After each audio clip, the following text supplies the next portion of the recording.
Alec, the question for you is, what personal travel story of yours would make a good movie? Oh, wow. Probably when I went to get a Telegato Award in Italy. And Berlusconi used to have the Telegato Award before he took over the Italian government. Berlusconi was like the Ted Turner of Italy. And he gave out these things, the Telegato Award. And I went to get a Telegato Award. They gave you a free vacation, a week, wherever you wanted to go in Italy. And my girlfriend couldn't come, so I took my friend Ronnie, and they would always write in the paper, Alec Baldwin has longtime companion, Ronnie. It was great. He loved that. He loved that. And we go, and I had a driver. I'll tell you this real quick. I had a driver. He was this Italian guy, was our driver, and he drove us all over Milan. And then I went to Venice and Florence, and I went home. And like a year later, a woman I knew in New York, she got an award. I hadn't seen her in a long time. She got an award, and she called me, and she said, didn't you hear what happened? I said, what do you mean? She goes, I just went to Italy for the Telegato Awards. You didn't hear what happened? I said, no, I didn't hear what happened. She said, Alec, this woman burst into the middle of the Telegato Awards, and she was holding a child over her head, screaming. And she said, where is Alec Baldwin? Where is Alec Baldwin? He is father of my baby. He is father of my baby. And I had seen this woman. I've been kind of fiddling around with this woman over there in Italy. And they don't say Alec Baldwin is father of my baby. And this woman, Noelle Beck, this actress Noelle Beck, I said, my God, you're kidding. She said, I'm lying. You already made it up. She said, my driver was your driver, and he told me that you were fooling around with some girl over here in Italy. So we could make that into a movie, maybe.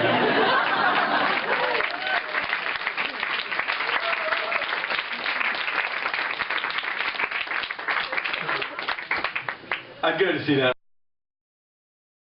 I want to say that for me as an editor, reading his piece, I was completely unprepared for the beautiful writing, really great imagery, the bittersweet warmth, and especially the vulnerability that he showed in his writing, the way he was willing to emotionally expose himself in a way that was both edifying and really exhilarating for me to read. So it was a tremendous pleasure to edit his piece, and now it's a tremendous pleasure to introduce Alec Baldwin.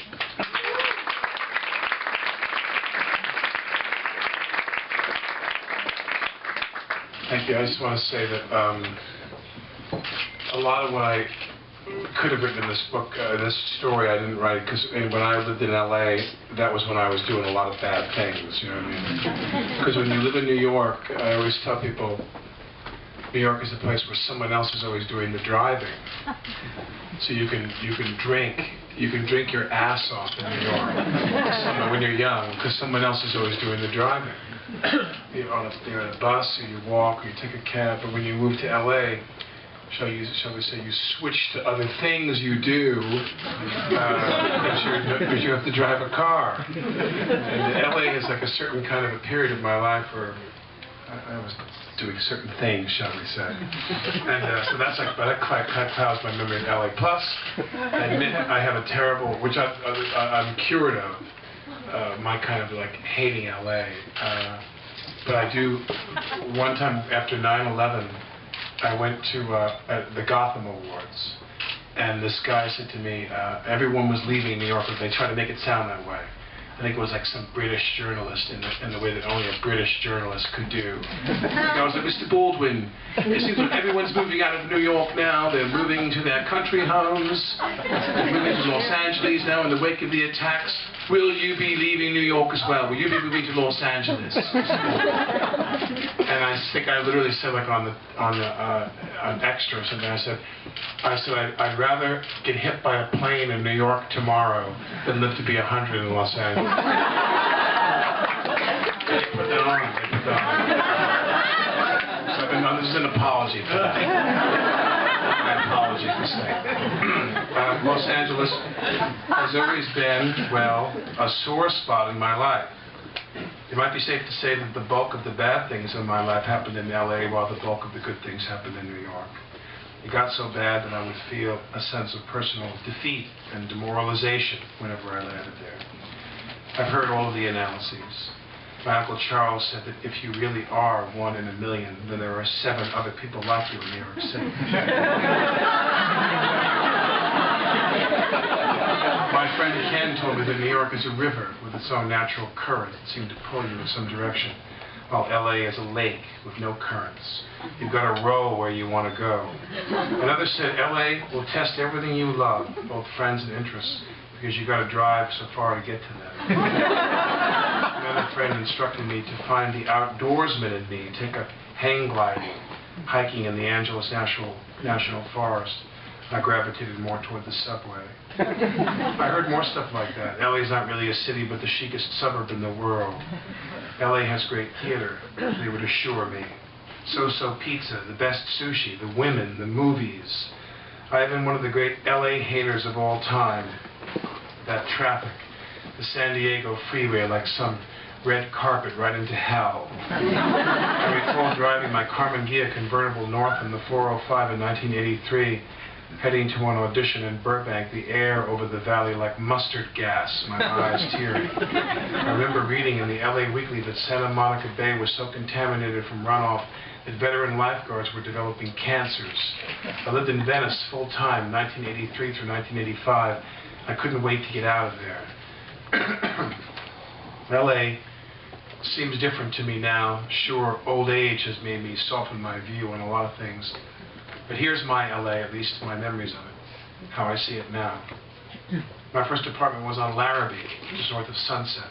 My friend and roommate, Tuck, and I had driven cross-country in a Ghia in January and froze our asses off through the Texas Panhandle. The place was around the corner from Spago and the old Tower Records.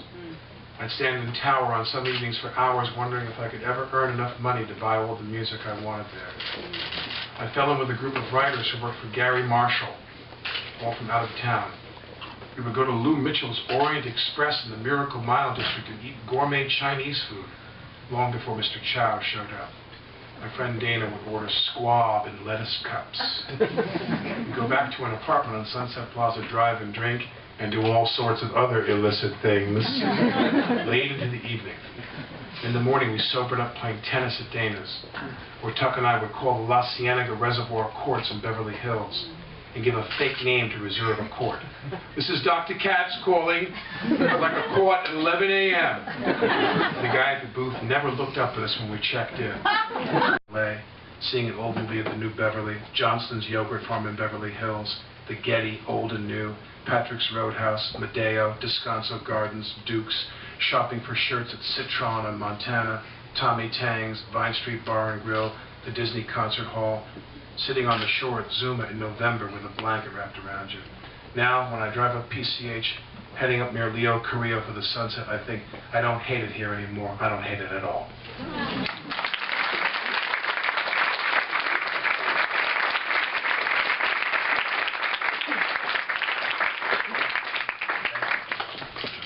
Thanks for that beautiful piece.